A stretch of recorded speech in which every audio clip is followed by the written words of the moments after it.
திருமகள் TV பல்சுவைகள் படைக்கும் பாசறை.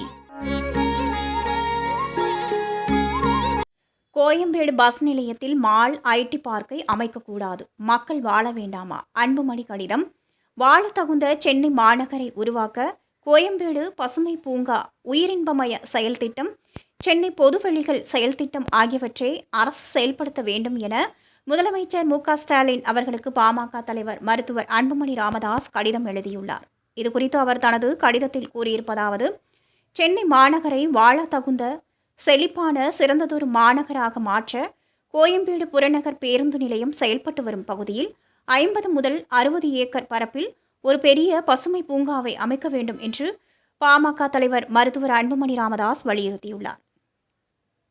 அத்துடன் சென்னையில் சென்னை உயிரின்பமய செயல் திட்டம், சென்னை பொதுவெளிகள் செயல் திட்டம் ஆகிய புதிய செயல் திட்டங்களை உருவாக்க வேண்டும் என்று அவர் வலியுறுத்தியுள்ளார்.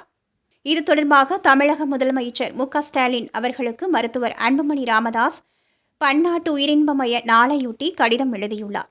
நகராட்சி நிர்வாகத்துறை KN நேரு உள்ளிட்ட 10 அமைச்சர்கள், சென்னை மாநகர மேயர் பிரியா, தலைமைச் செயலாளர் சிவதாஸ் மீனா உள்ளிட்ட 28 அதிகாரிகள் ஆகியோருக்கும் இந்த கடிதங்களின் நகல்களை மருத்துவர் அன்புமணி ராமதாஸ் அவர்கள் அனுப்பியுள்ளார். திருமகள் டிவியை லைக் செய்து உங்கள் நண்பர்களுக்கும் ஷேர் செய்வதுடன் சப்ஸ்கிரைப் செய்து ஆதரவு